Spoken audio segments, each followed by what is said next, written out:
영상을 준비를 하면서 제가 워킹홀리데이에서 했던 1년간의 경험, 그리고 지금까지 만났던 많은 워킹홀리데이를 준비하신 분들, 그 지금의 호주에 사시는 분들의 노하우를 집약을 해서 만든 영상이고요.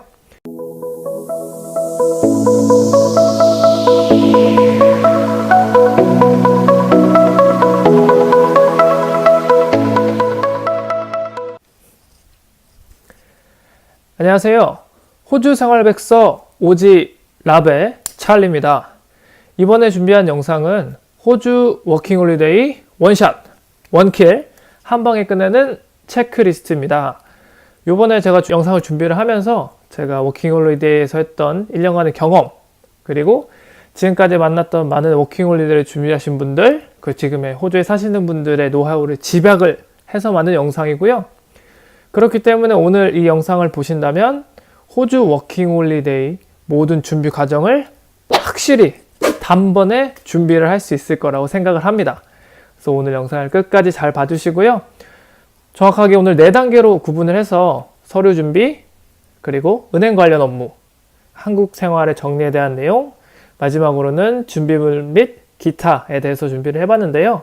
시간을 조금 조율을 하다 보니까 어쩔 수 없이 부득이하게 두 편으로 나눠서 진행을 해야 될 것 같습니다. 그래서 오늘은 첫 번째 편인 서류 준비와 그리고 은행 업무에 대해서 알아보도록 하겠습니다. 호주 라이프, 당신의 건승을 기원합니다. 찰리의 오지랖입니다. 호주 워킹홀리데이 출국 전 체크리스트 첫 번째 서류편은 크게 저희가 3가지 정도로 다시 좀 세분화해서 보도록 할게요. 첫 번째는 호주 워킹홀리데이 보험, 그리고 한국 운전면허증의 활용, 세 번째로는 단기 숙소 바우처에 대해서 설명을 해드리도록 하겠습니다. 먼저 첫 번째, 호주 워킹홀리데이 보험에 관한 내용입니다. 사실 이 워킹홀리데이 보험 같은 경우에는 들어야 하나 혹은 들지 말아야 되나 같은 고민들이 많이 좀 생기시는 것 같아요. 내가 1년 정도 가야 되는데 이 돈을 꼭 써야 되는가, 아니면 이 돈을 아끼면 좀 낫지 않을까 라고 생각을 하시는데, 저 찰리의 개인적인 생각으로는 반드시 무조건 꼭 들고 오셔야 됩니다. 왜냐면 호주라는 1년 시간 동안에 솔직히 무슨 일이 어떻게 언제 나한테 일어날지 모르거든요. 보험이란 건 그거를 다 대비하기 위한 과정이잖아요. 그리고 보험금 같은 경우에도 제가 오늘 4월 10일 기준으로 해서 내년 2020년 4월 9일까지로 조회를 해봤고요. 저는 이제 올해로 만 29살 남자로 조회를 해본 결과 보험료는 한 366일 기준으로 14만 3,300원 정도가 나오더라고요. 결코 큰 금액이 아니라고 생각합니다, 여러분. 여러분이 호주에 오시잖아요? 그러면은 여러분이 돈이 목적이시던, 아니면 어학이 목적이시던, 여행이 목적이시던, 무슨 목적이시던 간에 일을 하시게 됩니다. 일을 하시게 되면 다칠 수 있는 여러 가지 환경에 처하시게 돼요. 그래서 제일 일반적으로 많이 다치시는 게 주방에서 칼질을 하다가 손에 다치시던지, 요리를 하다가 팬에 손을 화상을 입으시던지, 아니면 물건을 들다가 허리가 나가시던지 하는 것들입니다. 이렇게 다쳐서 호주에서는 GP라고 하는 데를 먼저 찾아가시게 되면 의사 선생님 얼굴 딱 보면 60불에서 80불을 먼저 내셔야 돼요. 물론 약값은 별도입니다. 그렇게 1년 동안 의사 선생님, GP 의사 선생님을 2번 뵙는다고 가정을 하면 작게는 120불, 그리고 한 160불 정도가 나오겠죠? 그러면 거의 1년 워킹홀리데이 보험료와 비슷한 수준입니다. 근데 이때 워킹홀리데이 보험을 가입하셨다면 그 금액을 청구를 해서 받으실 수가 있는 겁니다. 그렇기 때문에 보험을 가입하시는 그 돈, 비용을 아깝다고 생각하지 마시고, 그거 다 건강에 관련됐기 때문에 꼭 가입하시는 거 추천을 해드리겠습니다. 무엇보다도 해외에서 아프면 굉장히 서럽습니다. 아프지 마시고 호주 1년, 2년 혹은 3년까지도 정말 좋은 추억만 많이 가져가셨으면 좋겠습니다. 두 번째, 한국 운전면허증의 활용입니다. 호주에서 운전을 하시려면 한국 운전면허증을 크게 2가지 방법으로 변형을 해서 사용하셔야 됩니다. 첫 번째 방법은 한국 운전면허증을 공증을 받아 활용하는 방법. 두 번째는 한국 운전면허증을 가지고 호주 관할 구청에 가서 수수료 및 신청을 해서 호주 면허로 받는 방법이 있습니다. 먼저 번역 같은 경우에는 한국 운전면허를 가지고 전문 번역이 가능한, 즉 나티 공증이 가능한 전문 번역사 혹은 총영사관에 찾아가시면 일정 부분의 수수료를 페이를 하시고 내 한국 운전면허증을 영문으로 공증한 번역한 서류를 받으시게 됩니다. 이때 이 서류와 함께 한국 운전면허증 그리고 여권 이 세 가지를 같이 가지고 가셔야만 운전을 하실 수가 있습니다. 이 세 가지 서류를 모두 구비를 해야 하기 때문에 이 보관 및 휴대폰에서는 다소 불편할지 모르겠지만 호주 운전면허와는 다르게 나이 제한이 없기 때문에 활용도 면에서는 나쁘지 않다고 생각합니다. 두 번째는 한국 운전면허증을 호주 면허로 교환을 하는 방법입니다. 그래서 한국 운전면허증을 가지고 관할, 구청에 가서 한국 운전면허증, 그리고 기타 서류, 그리고 일정량의 수수료를 납부를 하시게 되면 호주 면허를 받으실 수가 있습니다.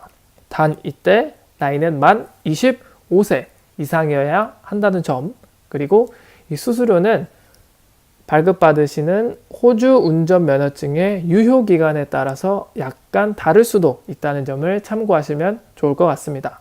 워킹홀리데이 완전 정복 서류편의 마지막 세 번째 단기 숙소 바우처 편입니다. 호주 워킹홀리데이를 준비하시면서 아마 가장 어려운 점 중 하나가 나에게 알맞는 숙소를 구하는 방법이 아닐까 개인적으로 생각을 합니다. 그래서 그런지 이미 한국에서부터 그런 할인 사이트들을 통해서 집을 들어가시는 경우가 종종 있더라고요. 근데 카카오톡이나 다른 메신저들을 통해서 집 컨디션을 받게 되잖아요. 그래서 괜찮네 하고 집을 계약했는데 가서 보니까 컨디션이 워낙 다른 경우가 비일비재합니다. 그럴 경우를 방지하기 위해서는 미리 게스트하우스나 백패커 하우스 같은 단기 숙소를 먼저 알아보시는 걸 추천해 드리는데요. 이때 기간은 3일에서 5일 정도로 책정을 하시는 게 중요하다고 생각을 합니다.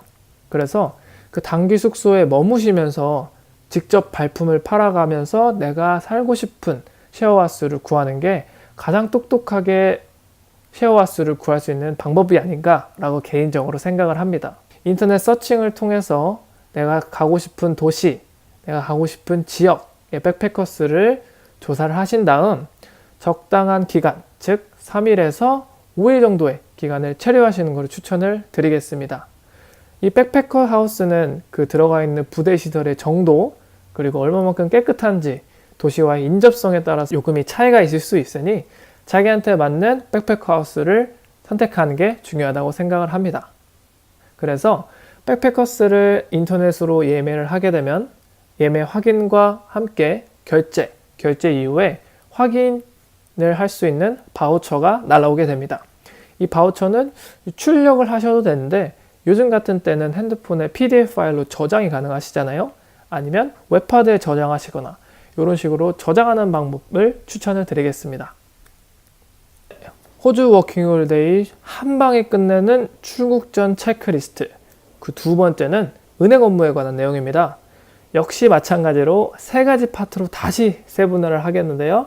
먼저 보안카드 및 OTP, 그리고 공인인증서 IPN 관리, 마지막으로는 환전에 대해서 알아보도록 하겠습니다. 먼저 보안카드 및 OTP에 관한 내용인데요. 이거 너무나도 잘 알고 계신다고 생각을 해요. 그래서 호주에서 한국 은행 업무를 보시려면 꼭 필요한 것들이잖아요. 그렇기 때문에 다시 한번 두 번, 세 번 꼭 체크하셔서 가져오시는 것을 추천을 드립니다. 혹시라도 분실이 되시면 발급받기가 굉장히 어려워요. 그렇다고 요거를 다시 받으시려고 한국 돌아가기는 좀 어렵잖아요. 그렇기 때문에 보관 그리고 휴대에 유의를 해주시면 되겠습니다. 두 번째는 공인인증서 그리고 IPN에 대한 내용입니다.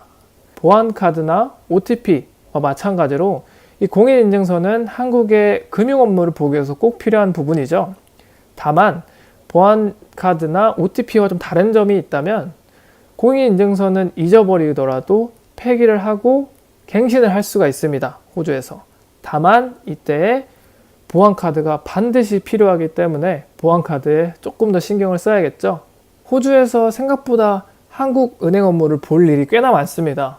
급하게 한국으로 돈을 보내야 되거나 아니면 친구 경조사가 있을 때 소액으로 돈을 이체하거나 와 같은 것들이 생각보다 많이 벌어질 수가 있기 때문에 그런 것들을 대비하기 위해서 보안카드나 은행 OTP 그리고 공인인증서 마지막으로 아이핀 관리에 조금 더 신경을 써주셔서 가져오시면 될 것 같습니다. 마지막으로 환전에 대한 얘기입니다. 이 환전 같은 경우에는 진짜 호주 워킹홀리데이 베스트 단골 질문 중에 하나입니다. 과연 얼마가 적당한지, 얼마나 가져가야 될지 감이 안 잡히니까 많이들 물어보시는데 목록별로 좀 세분화를 한번 해서 살펴볼까요? 일단은 여러분들이 쉐어를 하시게 되면 본드비라고 하는 보증금을 내시게 돼요. 통상적으로 골드코스트 같은 경우에는 2주 정도의 렌트비를 가지고 보증금을 내거든요. 2인 1실 기준으로 한 주의 렌트비는 160불입니다. 그럼 160불에 2주치는 320불이 되겠죠. 320불을 보증금으로 쉐어 마스터 집주인한테 납부를 하게 됩니다. 그리고 추가적으로 보증금과 별개로 내가 이제 들어가게 살게 됐으니 보통 2주 단위로 또 쉐어비를 페이를 하시게 돼요. 그러면 다시 또 320불을 들어가자마자 페이를 하시게 됩니다. 그럼 벌써 내가 이 호주에 들어가서 쉐어하우스를 잡고 들어가자마자 내는 비용이 640불이 되는 겁니다. 이 640불은 그냥 집세죠. 내가 하는 집. 그러면 집만 있으면 안 되니까 밥도 좀 먹어야 되겠죠? 식비를 씁니다. 식비 한 100불 정도 잡는다고 치면 식비 100불, 그리고 기타 요금. 생각보다 짜잘짜잘하게 돈이 나갈 때가 있어요. 그러면 통상적으로 살펴보면 1000불 정도가 초기 비용으로 납부가 됩니다. 그럼 이 한 달 안에 1000불이라는 돈을 내게 되면 수중에 있는 돈으로 생활을 하셔야 되겠죠. 그러면 지금 수중에 있는 돈, 그리고 내가 추후에 잡을 때까지 이 돈으로 계속 생활을 하셔야 되는데, 이때 돈은 정말 많으면 많을수록 좋다고 말씀을 드리고 싶어요. 왜냐면 내가 어느 정도의 여윳돈이 있어야 직업을 선택하는데도 조금 더 여유롭게 찾아다닐 수가 있고 사람이 불안감이 쫓기지가 않습니다. 이 실시간으로 내 계좌에서 돈이 막 줄어드는 게 보여요.